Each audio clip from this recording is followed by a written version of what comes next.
हिंद दोस्तों, welcome to let's read together channel में आप सभी का स्वागत और अभिनंदन है। आज के सेशन में हम आपके लिए लाए हैं सीटेट में ईवीएस में पूछे गए महत्वपूर्ण प्रश्नों को, जो कि इस प्रकार हैं। पहला प्रश्न है, निम्नलिखित में से कौन सा पर्यावरण अध्ययन पाठ्यक्रम के सुझावित प्रकरणों का उपकरण है। ऑप्शन दिए हैं। पहला है परिवार और मित्र, दूसरा ऑप्शन है भोजन, तीसरा है जानवर और फिर है हम चीज़ें कैसे बनाते हैं। तो क्वेश्चन आपका कह रहा है निम्नलिखित में से कौन सा पर्यावरण अध्ययन पाठ्यक्रम के सुझावित प्रकरणों को उप प्रकरण है। उत्तर आपका है सी, जानवर। पर्यावरण अध्ययन के पाठ्यक्रम को 6 उपविषयों के चतुर्दिक निर्मित किया गया है, जिसमें पौधे और पशु को परिवार और मित्र उपविषय के अंतर्गत सम्मिलित किया गया है।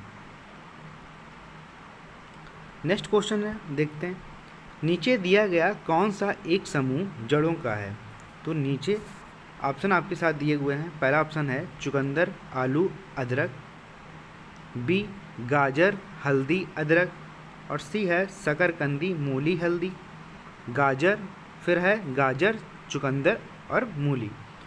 तो इसमें आपका जो ऑप्शन हो जाएगा वो डी आपका राइट आंसर हो जाएगा कि गाजर, चुकंदर, मूली तथा शकरकंद ये आप सभी की क्या हैं, जड़ हैं, जबकि आलू और अदरक तथा हल्दी ये क्या है, तना है। मोस्ट इम्पॉर्टेंट क्वेश्चन है ये। अगला नेक्स्ट क्वेश्चन है, निम्नलिखित में से कौन सा पर्यावरण अध्ययन में सीखने का रचनात्मक आकलन का साधन नहीं है। ऑप्शन है आपके पोर्टफोलियो, विक्रम निर्धारण मापनी, सी है वर्णन अभिलेख और डी है वार्षिक उपलब्धि परीक्षण। तो इसमें ऑप्शन जो राइट हो जाएगा आपका डी ऑप्शन हो जाएगा, एकदम राइट आंसर।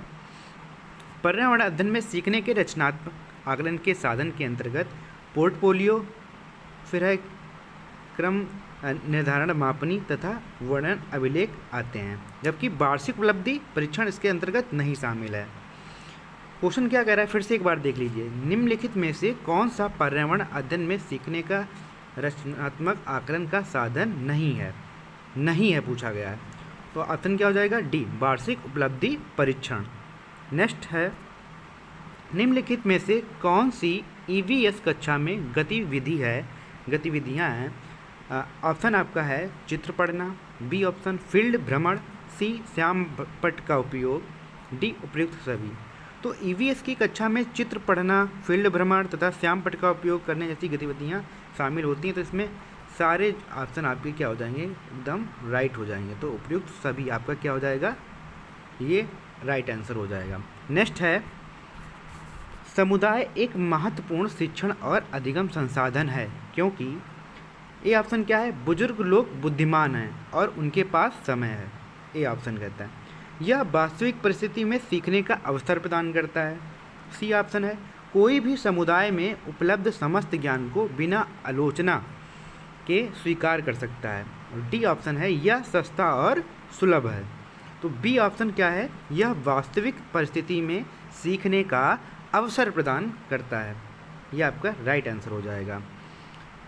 जो कम्युनिटी है वो वास्तविक परिस्थिति में हमें सीखने का अवसर प्रदान करती है, ठीक है, इसलिए यह एक महत्वपूर्ण शिक्षण एवं अधिगम का संसाधन है। नेक्स्ट क्वेश्चन है, पर्यावरण अध्ययन पाठ्यक्रम बच्चों को समग्र शिक्षा का कारण बन सकता है यदि यह है। ऑप्शन है एकीकृत, बी समावेशी और सी है विषयगत। तो जो पर्यावरण अध्ययन है इसका जो पाठ्यक्रम है एकीकृत, समावेशी तथा विषयगत, ये तीनों हैं। यह बच्चों की समग्र शिक्षा का कारण बन सकता है। तो आपका राइट आंसर डी। निम्नलिखित में से कौन से राज्य जम्मू और कश्मीर के पड़ोसी राज्य हैं। जम्मू और कश्मीर के जो पड़ोसी राज्य हैं वो हैं हिमाचल प्रदेश और पंजाब। नेक्स्ट, निम्नलिखित में से कौन सा प्राथमिक स्तर पर पर्यावरण अध्ययन में आकलन के लिए उपकरण और तकनीकें हैं। तो जो आपका इसमें आंसर हो जाएगा, ऑप्शन देखते हैं पहले क्या दिए हुए हैं। ए ऑप्शन है परियोजना कार्य, बी है क्षेत्र भ्रमण और सी है जर्नल मतलब लिखना और डी विचार फिर मानचित्रण। तो इसमें ऑप्शन जो है आपका बी, ए, बी, सी, डी देखिए परियोजना कार्य दिया जाता है प्राथमिक स्तर पर, क्षेत्र भ्रमण कराया जाता है बच्चों को और लिखना सिखाया जाता है, फिर विचार मानचित्रण का वो अध्ययन कराया जाता है। नेक्स्ट क्वेश्चन देखेंगे क्या है। एक शिक्षक प्रत्येक बच्चे को अपने घरों की रद्दी सामग्री से कुछ उपयोगी वस्तु बनाने को कहता है। शिक्षक का शैक्षिक अभिप्राय नहीं है। क्वेश्चन को हम ध्यान से पढ़ेंगे। क्या लिखा हुआ है कि एक शिक्षक प्रत्येक बच्चों को अपने घरों की रद्दी सामग्री से कुछ उपयोगी वस्तु बनाने को कहता है। शिक्षक का शैक्षिक अभिप्राय नहीं है। क्या कहा है? नहीं है। तो ऑप्शन आपका है ए, बच्चों को पुनःचक्रण, पुनः प्रयोग और रूपांतरण का समझने देना। बी है कूड़े को बनी श्रेष्ठ वस्तुओं को प्रदर्शनी आयोजित करना। सी है कक्षा के श्रेष्ठ विद्यार्थी के बारे में निर्णय करना। और डी है बच्चों में सृजनशीलता का विकास करना। तो आपका जो आंसर है वो क्या है? सी, कक्षा के श्रेष्ठ विद्यार्थी के बारे में निर्णय करना।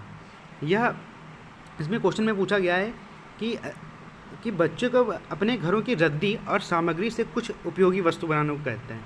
तो ऑप्शन जो दिए गए हैं इसमें क्या है? बच्चों को पुनर्चक्रण और पुनः प्रयोग और रूपांतरण को समझने देना, फिर कूड़े से बनी श्रेष्ठ वस्तुओं को प्रदर्शनी आयोजित करना, ये भी सही है। फिर डी है बच्चों में सृजनशीलता का विकास करना। तो शिक्षक द्वारा बच्चों को अपने घरों की रद्दी की सामग्री से कुछ उपयोगी वस्तु बनाने के लिए कहने का उद्देश्य यह है कि वो चीज़ों को रूपांतरण को समझने देना, कूड़े से बनी श्रेष्ठ वस्तुओं को प्रदर्शनी भी आयोजित करने और सृजनशीलता का, इससे बच्चे का विकास हो सके, ना कि कक्षा के श्रेष्ठ विद्यार्थी के बारे में निर्णय करना। नेक्स्ट क्वेश्चन क्या है? जो व्यक्ति जंगल में कम से कम 25 वर्षों से रह रहे हैं उनका उस जंगल भूमि पर और उससे पैदा होने वाली वस्तुओं पर अधिकार है। यह जनादेश किसके द्वारा दिया गया है?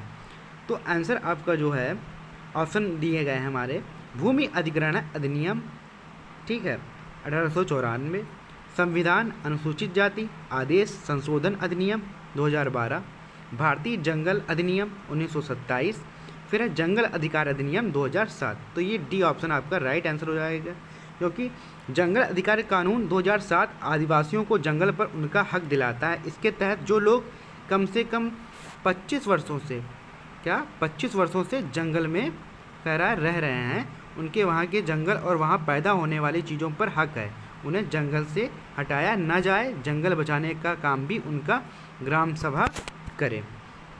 तो ये आपका आंसर क्या हो जाएगा? इसमें राइट आंसर आपका हो जाएगा डी।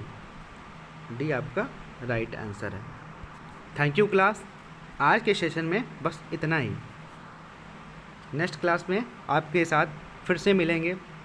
Thank you.